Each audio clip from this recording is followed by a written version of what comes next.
C'est un plaisir de vous retrouver. Bonsoir et bienvenue à tous dans ce journal dont voici le sommaire. Le projet de réalisation de la route du port autonome de Conakry jusqu'à Tombo vient d'être lancé.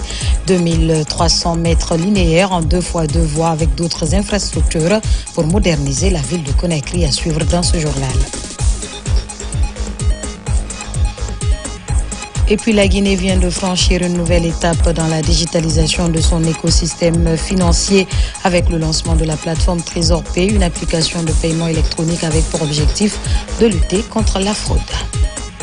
Enfin, 2 ans après l'incendie du dépôt d'hydrocarbures de Kaloum, le président Mamadi Doumbouya rend hommage aux militaires et sapeurs-pompiers sénégalais ayant porté assistance lors de ce drame à Conakry. Le développement dans ce journal, c'est tout pour le sommaire. Encore une fois, bonsoir et bienvenue à tous dans ce journal que nous ouvrons par ce décret.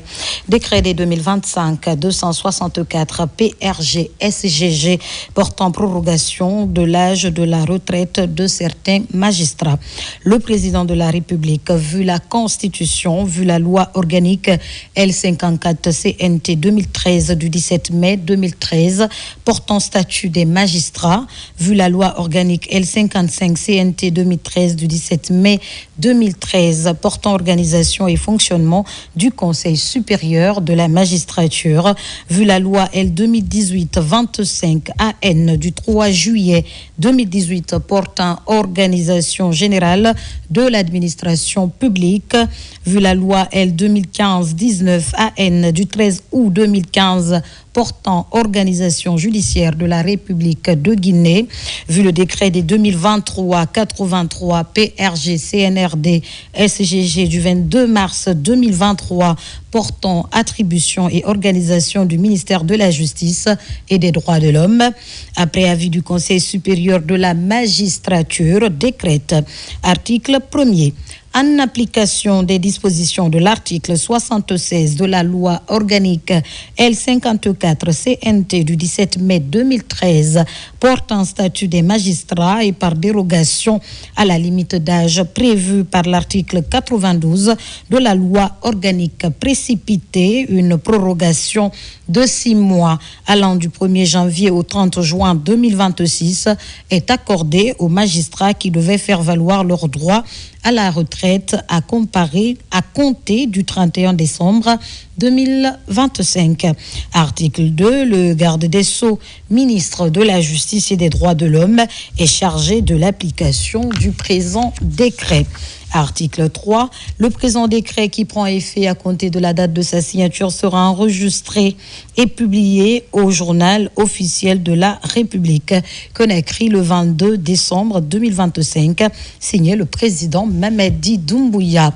La Guinée entre dans une nouvelle ère de gouvernance minière avec le lancement officiel de Damanda, une plateforme digitale innovante qui révolutionne la gestion des titres et permis du cadastre minier, un tournant historique placé sous le sceau de la transparence, de l'équité, de la souveraineté nationale. Damanda s'impose surtout comme un outil stratégique au service d'un secteur minier moderne, responsable et créateur de valeur pour la Guinée. Fatoumata Koroma. Sous un ciel ouvert et dans une atmosphère solennelle, la Guinée a officiellement lancé Damanda, sa nouvelle plateforme digitale dédiée à la gestion des titres et permis du cadastre minier. Désormais, les opérations liées aux demandes, au suivi et à la gestion des titres miniers seront traitées de manière transparente, équitable et sécurisée, mettant fin aux lourdeurs, aux zones d'ombre et aux lenteurs administratives qui freinaient jusque-là le plein potentiel du secteur. Ce lancement s'inscrit pleinement dans la vision du chef de l'État, son Excellence Mamadi Doumbouya, porté par le programme Simandou 2040, un modèle de développement socio-économique, durable et responsable, visant à faire du secteur minier un levier stratégique de valeur ajoutée, d'emploi et de retombées économiques au bénéfice du peuple souverain de Guinée. Cet outil numérique Damanda est le résultat d'un vaste processus d'assainissement, de sécurisation et de digitalisation du cadastre minier, un chantier structurant qui marque un tournant historique dans la gouvernance des ressources naturelles. La série de prises de parole a débuté avec le président du comité stratégique de suivi du projet Simandou, ministre directeur de cabinet de la présidence Guy Badiakité, qui inscrit Damanda dans une dynamique de souveraineté numérique et économique. La plateforme digitale Damanda s'impose comme une réponse concrète et ambitieuse aux défis de la gouvernance minière, tant en Guinée, mais également sur le plan international. Rompre définitivement avec les pratiques opaques, des lenteurs administratives, des risques de corruption qui ont longtemps fragilisé notre secteur minier. Nous devons inscrire notre gouvernance dans la transparence, dans la responsabilité et dans l'efficacité, dans l'intérêt du peuple souverain de Guinée, des partenaires industriels, mais également des intérêts des Guinéens. En garantissant que chaque décision, chaque attribution de titres miniers ou permis miniers, chaque opération soit tracée, vérifiable et accessible. Nous faisons de la gouvernance minière un espace de confiance et de légitimité. Damanda est un instrument stratégique de gouvernance minière. La plateforme Damanda se distingue par ses fonctionnalités robustes et concrètes, conçues pour transformer en profondeur la gestion du secteur minier, parmi lesquels le dépôt et le suivi digitalisé des demandes de titres miniers et de permis miniers, exploration, exploitation, autorisation, garantissant la rapidité et la traçabilité. La réforme engagée à travers Damanda est un choix stratégique du chef de l'État.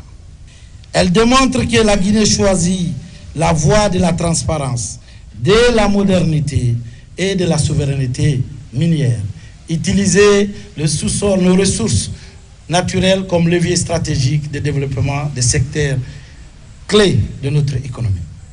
Avec Damanda, la Guinée développe un outil digital stratégique qui accompagne la mise en œuvre des projets miniers dans notre pays, y compris le projet Simandou, le projet de Nimba Mining Company, NMC.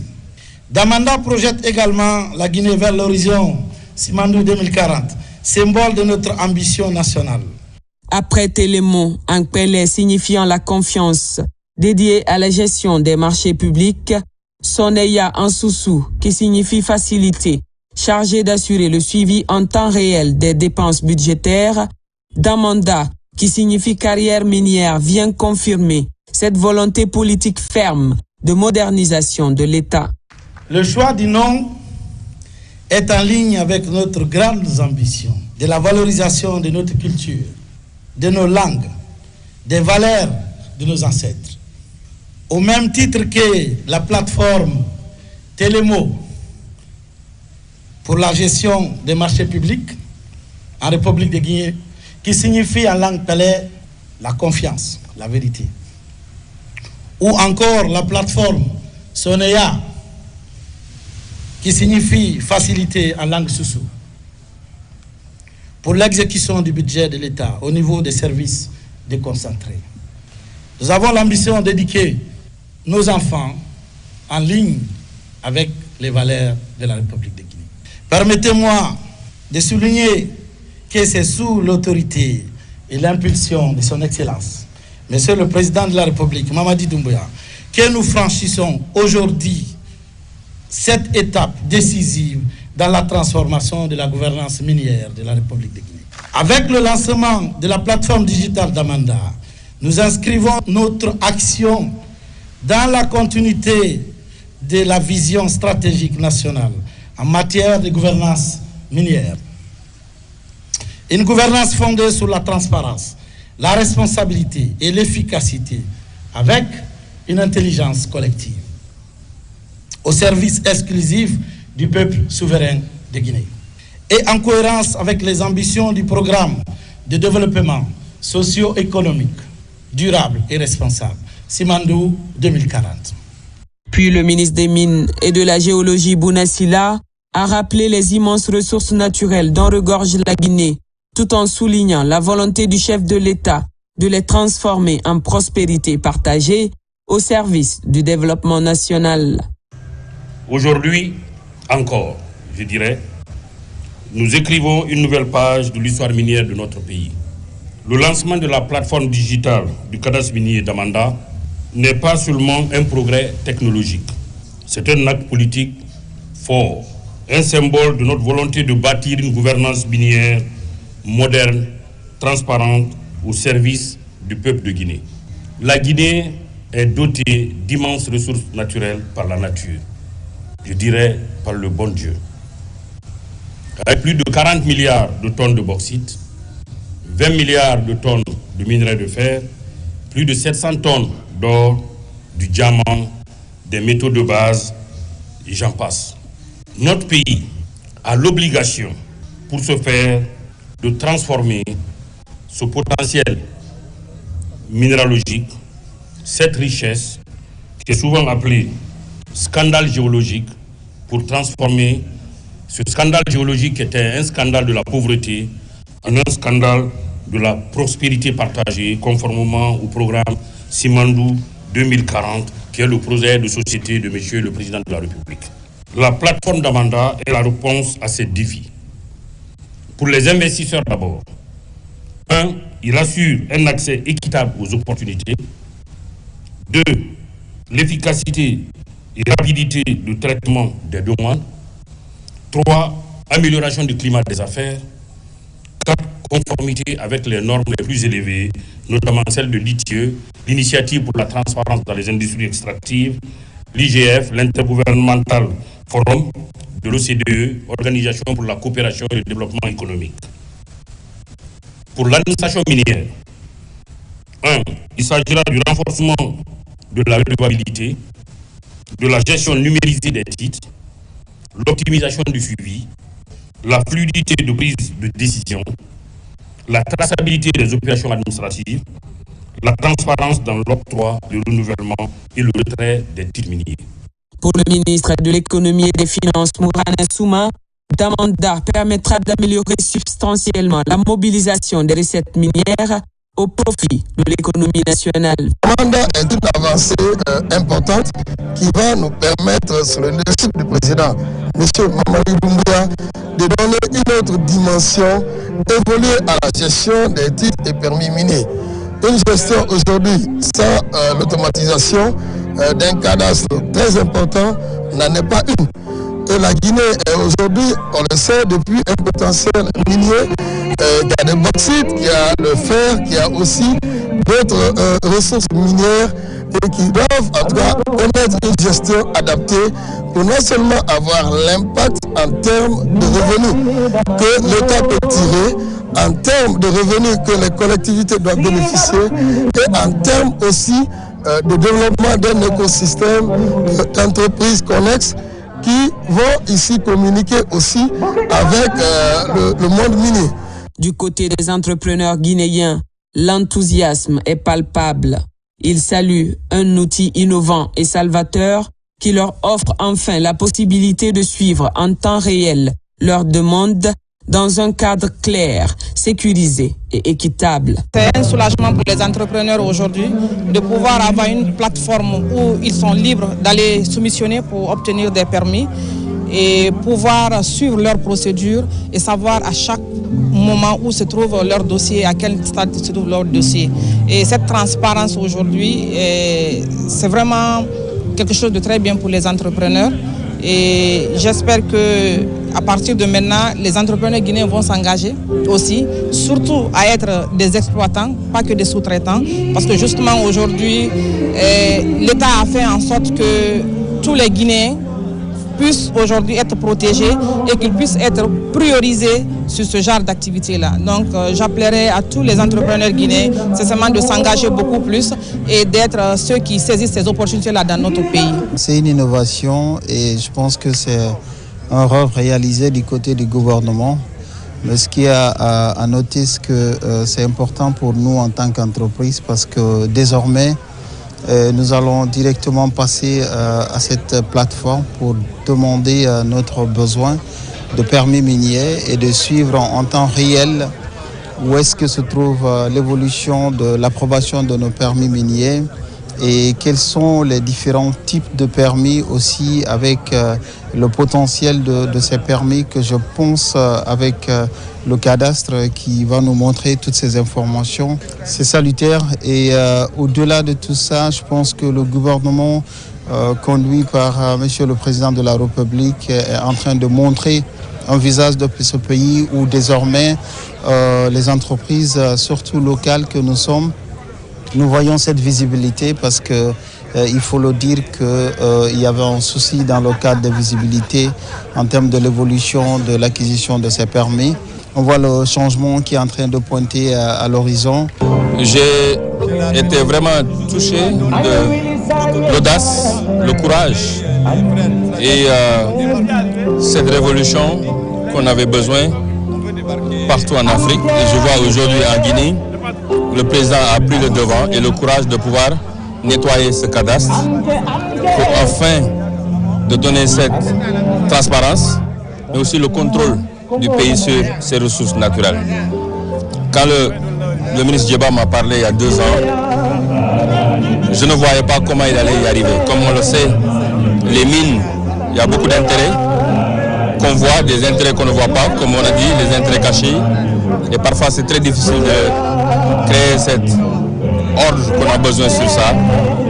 Et 2 ans passés, ils l'ont réalisé, c'est fait. Comme le ministre Djeba aime dire, que l'algorithme nous a amené sur ça, de voir qu'avec beaucoup de travail qu'ils ont fait, et j'espère, en tant qu'Africain, panafricain, ça va inspirer le reste de l'Afrique de pouvoir faire ce qu'on a vu ici aujourd'hui. Je vais partir très inspiré que notre continent est en marche et la Guinée est en marche. Damanda, c'est le moment précis où la Guinée décide que ses richesses ne se gèrent plus dans l'ombre, mais à la lumière du jour. Un clic remplace l'attente, la traçabilité remplace l'incertitude, la règle commune remplace le privilège. Derrière chaque dossier suivi en temps réel, il y a un entrepreneur qui avance, un État qui se renforce et une nation qui choisit de faire confiance à ses propres outils. Damanda, c'est fait. Et désormais, la Guinée avance, sûre de ses ressources, sûre de ses règles, sûre de son avenir. Au sud-est du pays, dans la région forestière, la volonté du gouvernement guinéen à mettre fin au conflit entre agriculteurs et éleveurs se matérialise. Le 19 décembre dernier, le ministre de l'Élevage a procédé à la pose de la première pierre des travaux d'aménagement et d'installation des espaces pastoraux dans les localités de Fumbadou et de Bola. La réalisation de cette zone pastorale de 1950 hectares représente la première partie des travaux d'un site de 3000 hectares situé entre Fumbadou et Bola.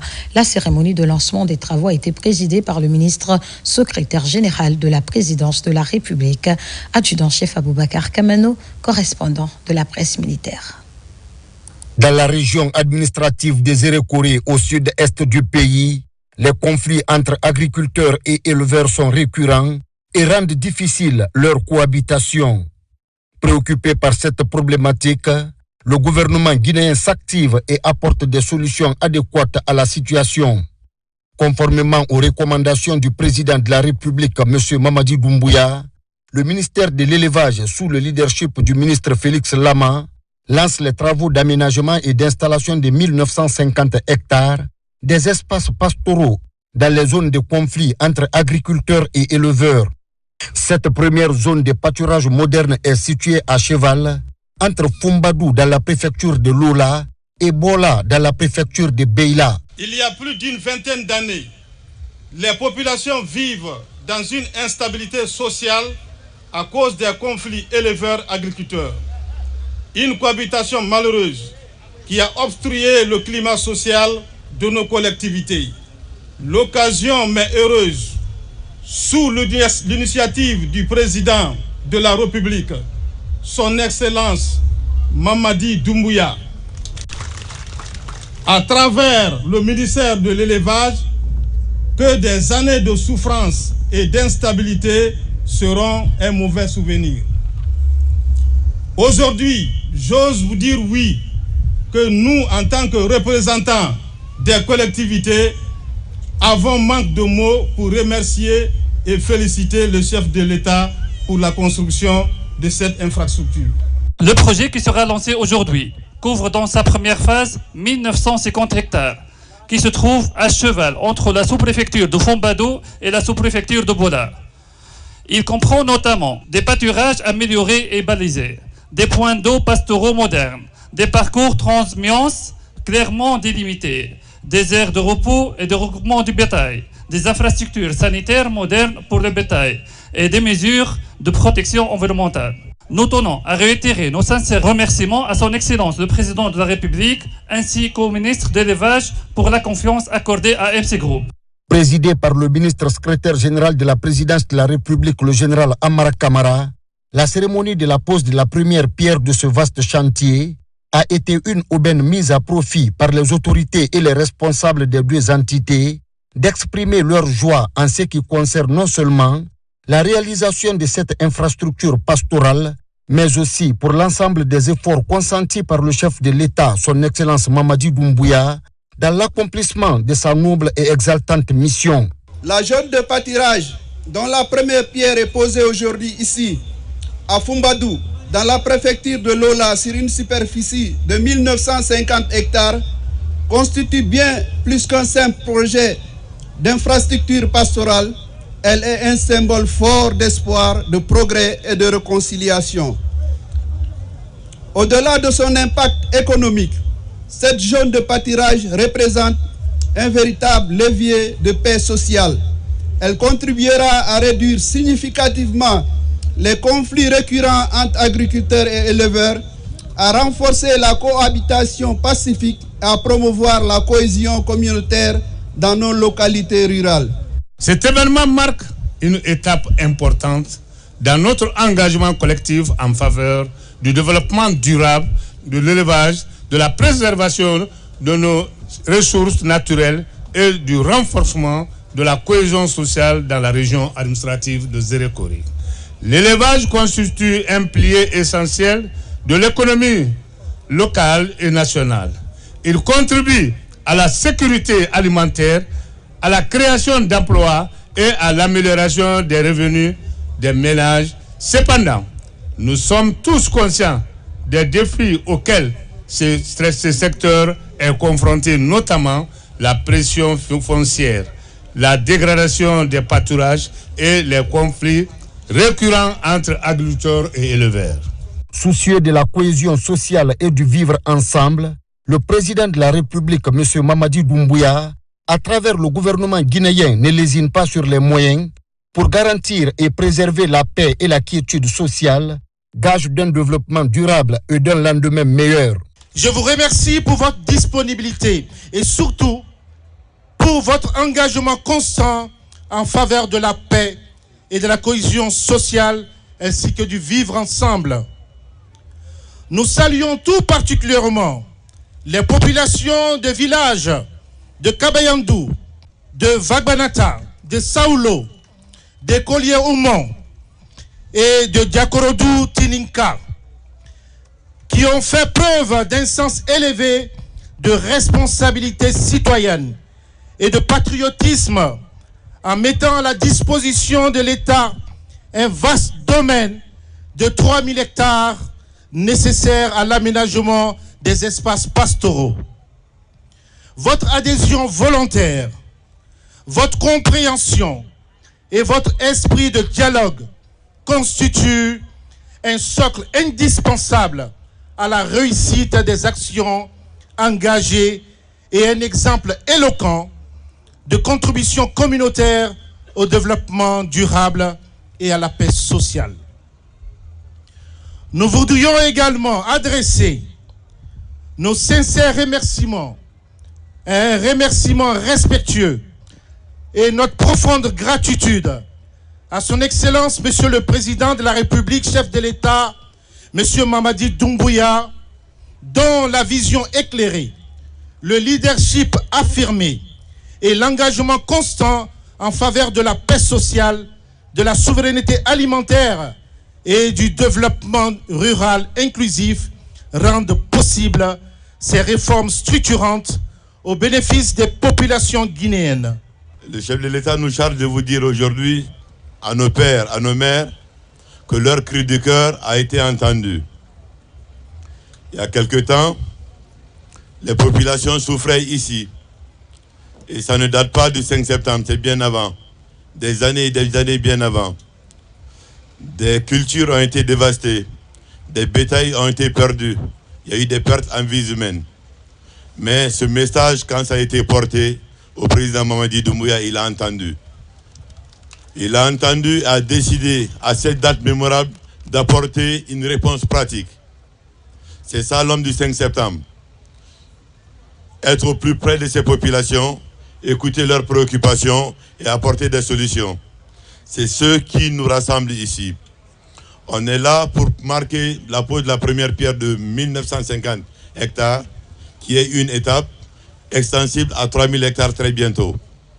C'est vous dire, population de cette localité, que vous n'êtes pas en marge ou en retrait ou oublié de la République. Le chef de l'État se préoccupe également des problèmes de nos populations à la base. Dieu nous a donné une terre généreuse. C'est à ce titre que nous pouvons cultiver ici. Nous avons des populations très braves. Puisque cette même terre, elle est généreuse, c'est ce qui fait que les animaux se retrouvent. Si on ne trouve pas la solution à la cohabitation des deux, il va de soi qu'il va avoir perte. Et ces pertes-là, c'est ce que le chef de l'État a décidé dès à présent de minimiser. Merci au chef de l'État. Cela n'a pas été possible également sans votre implication. Je vais saluer les populations de ces localités qui ont tout donné. Ils se sont mis à la disposition du ministre. On veut aussi saluer l'engagement profond de toutes les autorités administratives sur place, mais aussi des forces de défense et de sécurité qui ont tout donné pour la réussite de cette première phase. Les travaux d'aménagement et d'installation des parcs pastoraux sur toute l'étendue du territoire national afin de pallier les sempiternels conflits entre agriculteurs et éleveurs en Guinée est une préoccupation majeure pour l'État guinéen et un défi à relever par le département en charge de l'élevage. Dans l'actualité encore, le projet de réalisation de la route du port autonome jusqu'à Tombo est lancé par le ministre de l'Urbanisme et de l'Habitat. 2300 mètres linéaires en 2x2 voies avec d'autres infrastructures pour moderniser la ville de Conakry. Le lancement officiel a fait l'objet d'une cérémonie. Aboubakar Junior Camara, Aboubakar Mara.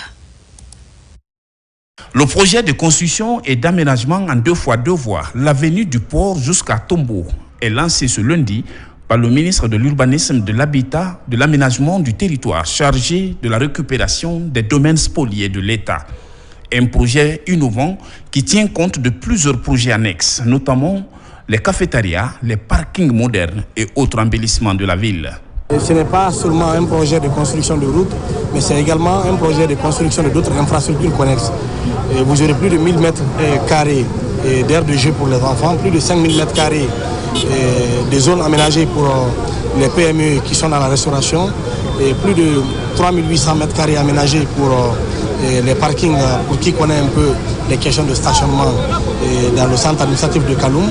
Pour le ministre des Finances, ce projet est fruit de la crédibilité de notre pays face aux bailleurs avec l'amélioration du climat des affaires. Ça dénote de l'aspect de rentabilité sur lequel nous devons nous orienter dans le cadre de la mobilisation de ces financements à travers un partenaire financier qui a bien voulu donner à notre pays, au regard de la crédibilité, au regard de sa notation, au regard du leadership de M. le Président, M. Mamadi Doumbouya.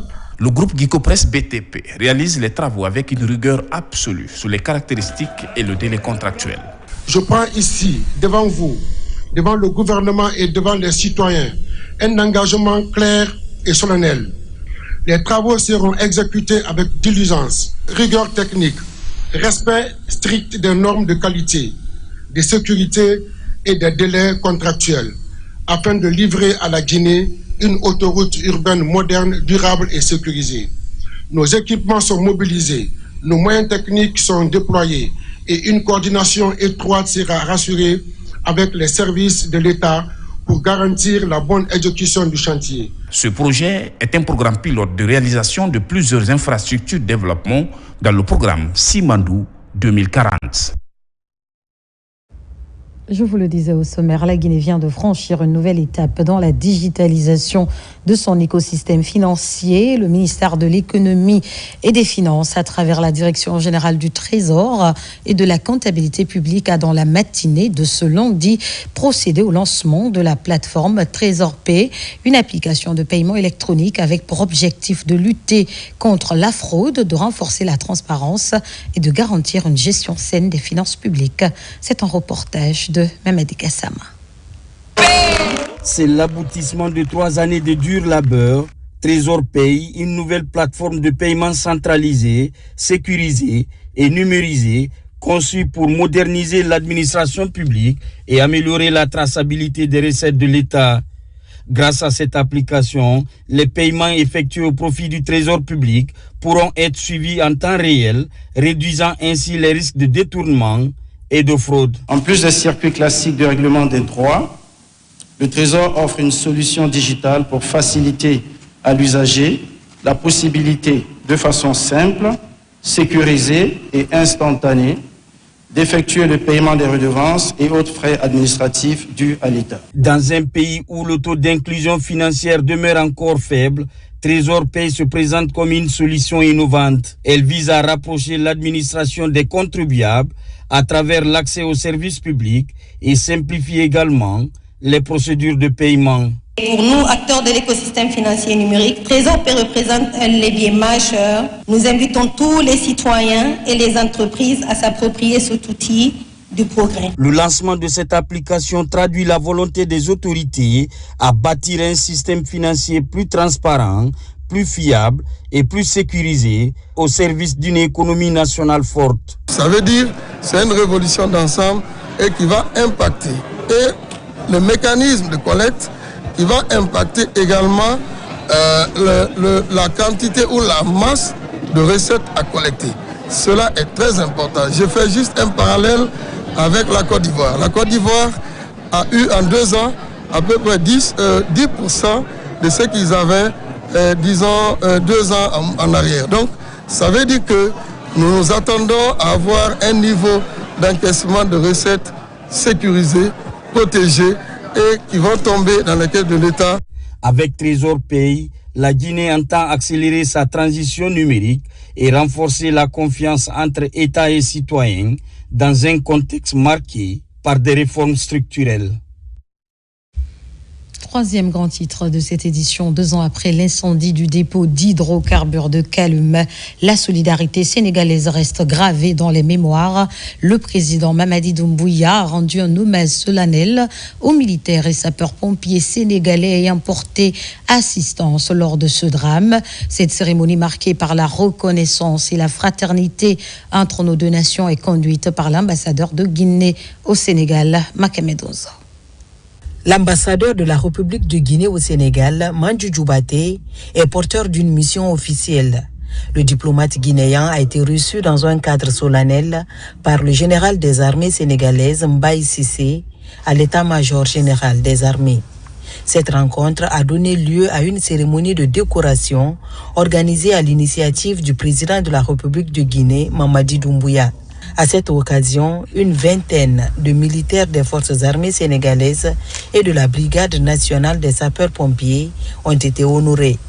Ces hommes en uniforme avaient été dépêchés en urgence à Conakry dans la nuit du 17 au 18 décembre 2023 à la suite de l'incendie du dépôt d'hydrocarbures de Koronti dans la commune de Kaloum. J'ai pu coordonner dans la journée l'engagement rapide d'une équipe composée de médecins militaires, de la direction du service de santé, mais surtout aussi de la Brigade nationale des sapeurs-pompiers. Donc nous avons pu être la première nation africaine, j'allais même dire la première nation du monde, à nous poser, à atterrir à Conakry. Cette intervention se situe dans la longue tradition de solidarité que nous avons avec nos voisins. La Guinée étant un pays frère, et nous estimions que c'était notre devoir d'être à leur côté devant une situation, devant cette détresse humaine. Cet hommage traduit la profonde gratitude du peuple guinéen et illustre la solidarité des liens de coopération, d'amitié et de fraternité entre la Guinée et le Sénégal. La cérémonie donc de ce matin nous honore, nous sommes très contents et très fiers. Et cela vient encore une fois renforcer les excellentes relations de solidarité entre le peuple sénégalais et le peuple de Guinée. À travers cette cérémonie, la Guinée et le Sénégal réaffirment leur volonté commune de renforcer davantage leurs relations bilatérales fondées sur la solidarité, la fraternité et l'entraide entre peuples frères. Affaire Adama Condé, le Guinéen tué en Belgique. Une délégation du ministère des Affaires étrangères était cet après-midi dans la famille mortuaire. Elle était conduite par le secrétaire général des AE sur instruction du ministre, Dr Maurice Anda Kouyaté. Elle a présenté les condoléances du chef de l'État et du gouvernement avant de rassurer que ce dossier sera suivi de près. Guinéen Sané. La famille de Adama Condé toujours sous le choc. Depuis le décès du jeune Guinéen en Belgique, des suites d'une bavure policière, le ministre des Affaires étrangères a établi les premiers contacts. Dr Maurice Anda Kouyaté a dépêché cette mission pour être aux côtés de la famille du défunt et de lui apporter soutien et réconfort. Son Excellence Dr Maurice Anda me charge de transmettre à la famille que le gouvernement est à côté de la famille et rassure la famille que toutes les dispositions sont déjà prises pour que lumière soit faite. Il y a eu un communiqué officiel qui a prononcé où on attend des actions de la part des autorités belges. Et des instructions formelles ont été données dans ce sens à l'ambassade de la République de Guinée à Bruxelles pour que des démarches nécessaires soient faites auprès des autorités belges et qu'on soit informé à tout moment. Un message de compassion précédé il y a 2 jours par une déclaration du chef de la diplomatie guinéenne. Dr Kouyaté a annoncé toute la détermination du gouvernement guinéen à suivre ce dossier de près. La famille est rassurée et sent la présence effective des autorités à ses côtés. Dieu merci. Nos autorités ont pris la bonne mesure pour les dispositions idoines. Et franchement, nous étions très très attristés. Mais depuis le premier contact que nous avons eu avec vous, le vendredi aux affaires étrangères, et la suite même comme ça qu'on n'attendait pas, et nous sommes soulagés.